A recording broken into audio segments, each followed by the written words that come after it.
This is video 6 of the glass bead game, the synthesis of all the disciplines of philosophy and art and science and mathematics and music to recreate the ultimate reality. Uh, I'm on to row 4 now, and I'll continue on with how these individuals contribute to my glass bead game. Dali was an artist in the 1900s. I really enjoyed his Madonna Portlagat. Uh, uh, it's surrealism was his style, and yeah, when I was in Rome, I saw there's some Dalis at the Vatican. Some of his paintings and works in there. Pascal, I do not know a lot about, although he had a quote that man emerges from nothingness. So I included that in as a quote in Metaphysics of Being. Spinoza, I don't know a lot about. I read a little bit, but was one of the great philosophers of all time.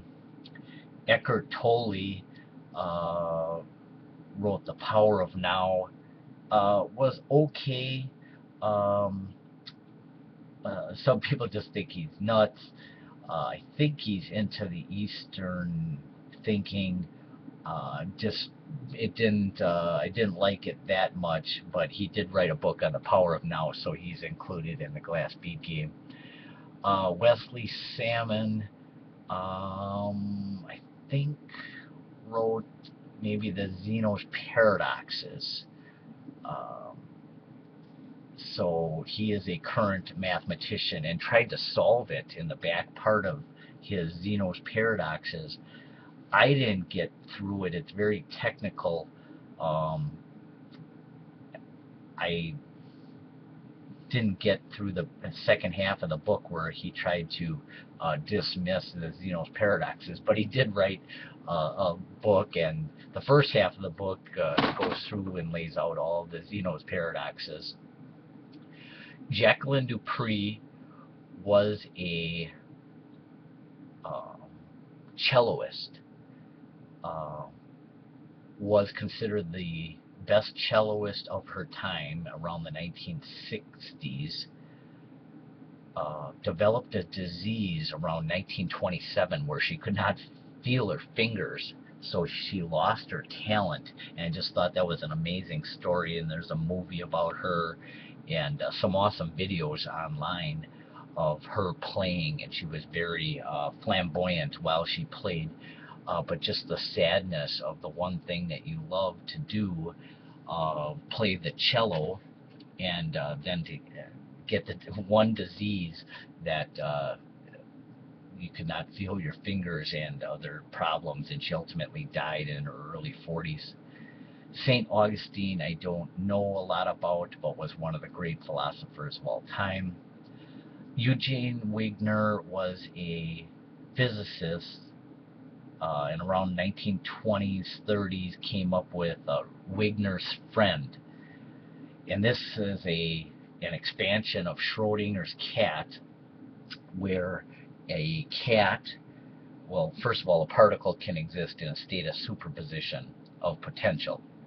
Then Schrodinger's cat, where a cat exists in a state of dead and alive at the same time in a state of superposition, unperceived.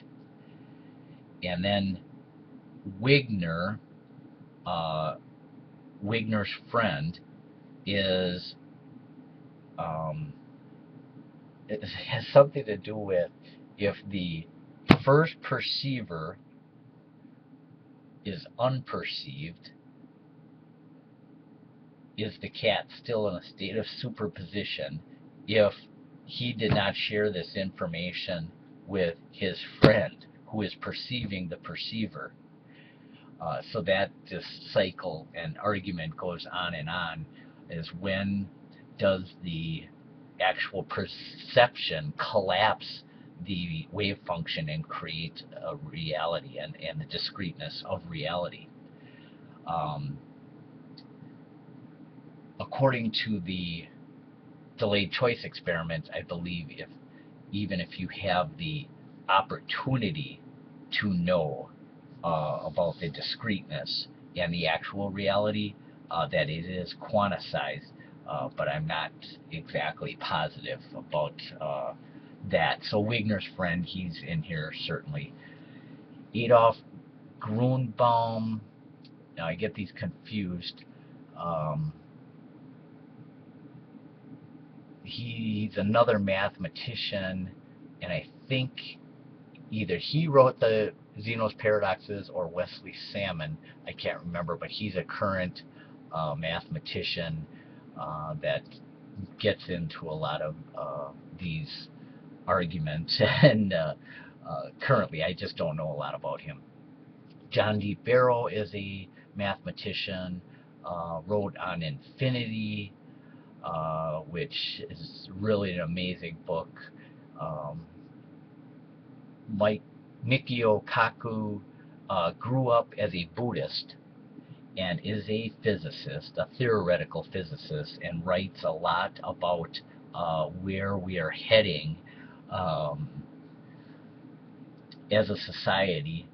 I don't enjoy his books that much, but he's very popular, makes videos, has TV shows, and talks about just the strangeness of quantum mechanics and where this is all heading. John Gribben, again, I'm getting these confused. I guess he wrote Schrodinger's Cat, that book. So that Schrodinger's Cat is just an absolutely amazing story. John Locke was one of the great philosophers of all time. Soren Kierkegaard as well, I believe, got a lot into the mind. Galileo was one of the great scientists of all time, was persecuted by the Christian church and was killed during the what was it called, the persecution or whatever. He was killed. Today, when I was in Rome a couple of years ago, his statue now is in St. Peter's Basilica. That they reversed their position, obviously, of Galileo when he said that the Earth wasn't the center of the universe or something. He actually was killed. You talk about dogma and controlling the masses, but now his statue is in the St. Peter's Basilica. Also had paradoxes of one-to-one correspondence and showed how some infinities are bigger than others, and sets that were twice as large as others are equal in size. And I believe I have that included in Metaphysics of Being. I'm not positive. Certainly wasn't going to include it on the second book that I'm writing. Frederick Jacobi, I don't know a lot about at all, but I came across his name as just being one of the, I think he's still alive today. Socrates, another one that was put to death for his beliefs. So he was one of the great philosophers of all time. He was Plato's mentor, I believe. Thales was one of the first to come up with the concept that there is a God, a creator of the entire universe. Protagoras, I don't know anything about other than he was one of the early Greek great minds. Pythagoras, they believed that the world was perfectly mathematical, and when they would find out that some things weren't completely mathematical, I can't remember, maybe pi not being an exact number or some other things. They would have people killed because it didn't fit into their system. Cauchy was a mathematician. Stevie Ray Vaughan I put on here just because I think he is one of the greatest guitarists of all time, and certainly musicians need to be included in the glass bead game. Paul Dirac, Paul Dirac, he was one of the physicists, part of the Copenhagen interpretation. Patti Smith, again, another musician, started her career as a poet, was shunned by society as being just a complete outcast, kind of started the punk rock revolution in the early 70s in the New York market. In an interview I've seen, she stated that the Glass Bead Game was her favorite book of all time, and that she read it like 5 times and studied it, so she has to be included in the Glass Bead Game community that I've created. Raphael was a painter around 500-600 years ago, along with Michelangelo. They were competing to see who would be the best painter in Italy, and Raphael admitted that Michelangelo was the greatest, and he has a lot of works in the Vatican, and his paintings are awesome as well. I included Mark Magna and Tony Magna in the glass game, bead game community, just because we enjoy and all of these great thinkers and Eastern ways of thinking and all of this.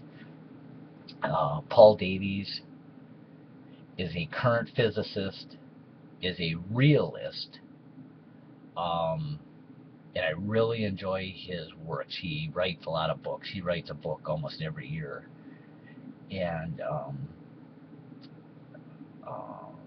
believes that there is an explanation within our universe. So this would go against Kurt Gödel. He believes there is an explanation within our system,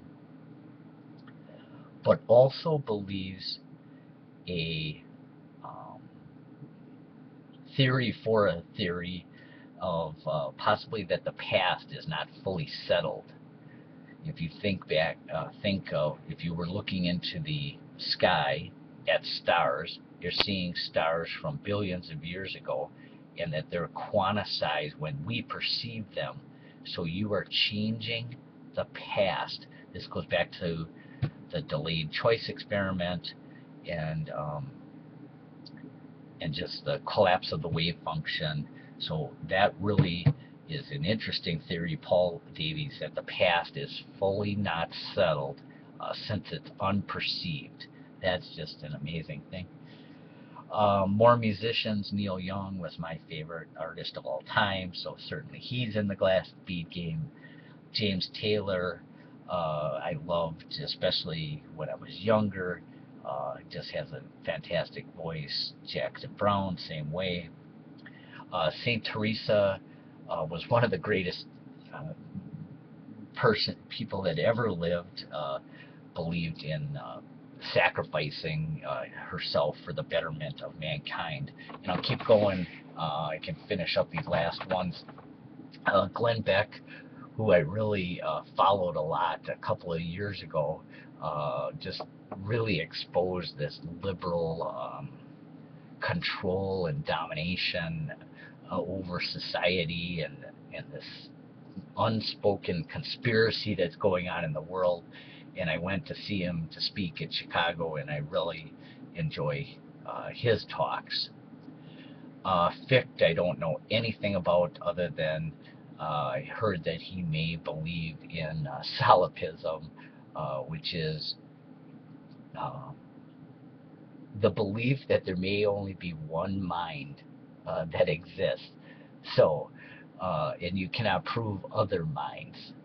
So that's just a real scary, crazy thought. Schopenhauer, I read some of his stuff and liked it. It was around Nietzsche's time, I believe.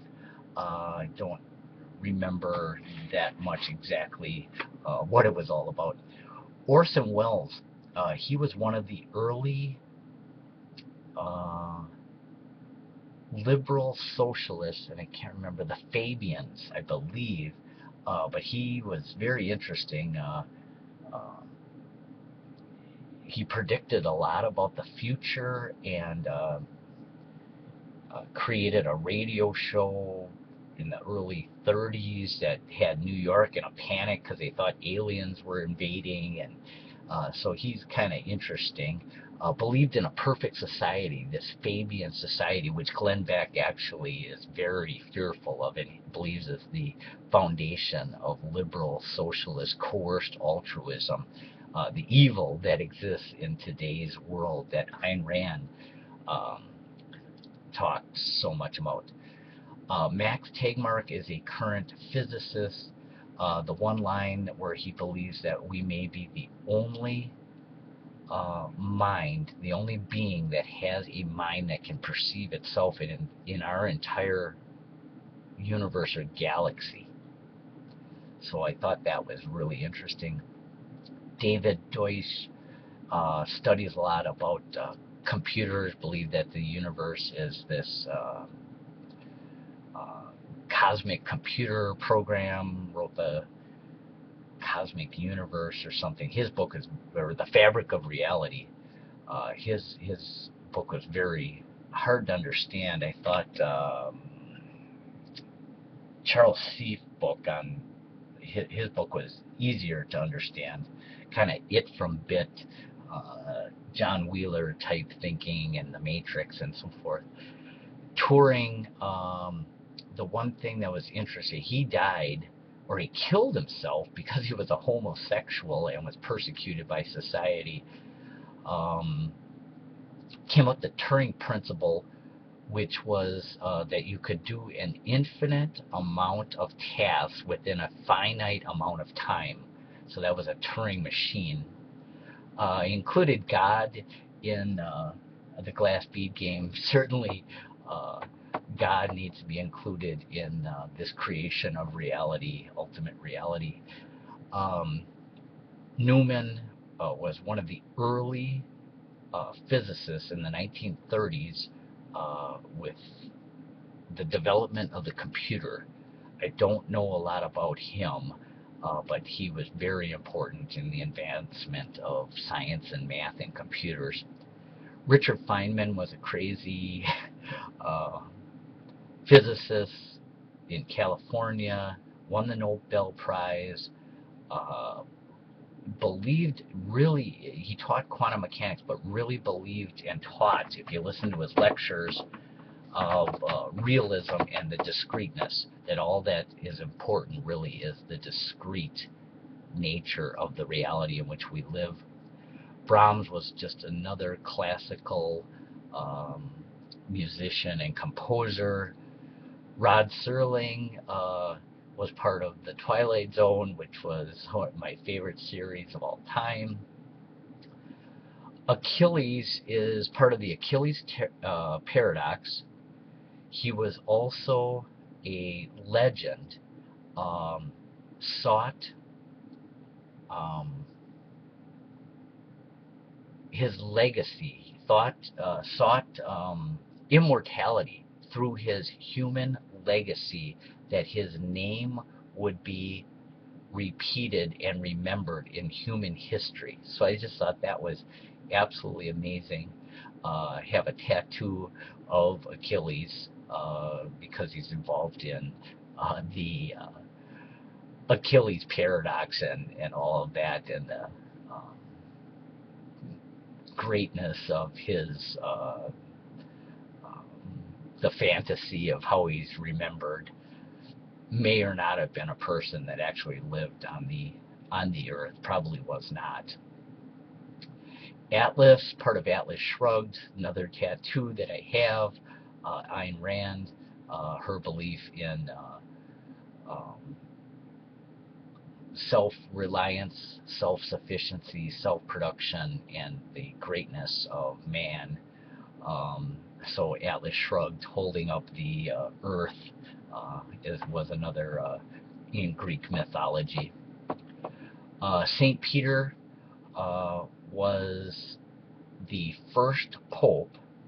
I saw his name chiseled on a listing of all the popes at the Vatican. It was really overwhelming, and when they died, that was really amazing. When I saw his name, the first pope chiseled on the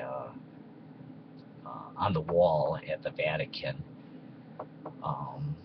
Freud, I don't know a lot about, was very influential in psychology. Carl Jung, Alan Watts loved Carl Jung. I don't know a lot about him, but if Alan Watts liked him, he's in here. Norman Vincent Peale, The Power of Positive Thinking. Goethe, I don't know a lot about. Some of the quotes and things that I saw that I really liked. Thoreau, believed in seeking this nirvana, living by a riverside or something. I can't remember everything, but he's in here. Rembrandt, great painter, is in here. Tim Tebow is one of the greatest people walking around on the planet today. He is definitely in my glass bead game. He doesn't care what you think about him. He is going to live a fantastic life and have a great impact on the world, whether he's in football or not in football. He is one of the greatest people that has ever lived and is walking around today. Hillary Putnam studies the mind. Don't know a lot about her. Current philosopher. I'm going to get into her more maybe in the future. Wittgenstein gets brought up when they're studying the mind a lot. Don't know a lot about him, philosopher. Thomas Nagel is a current philosopher. Wrote a book, A View from Nowhere, and it reminded me of Lisa Randall's discussions of perspective, and we have this certain perspective of the universe. Don't know a lot about him either, but that concept that I heard. So that is the long list of many of the names that make up my glass bead game, which is the synthesis of all these great thoughts to create a heaven-like state of nirvana.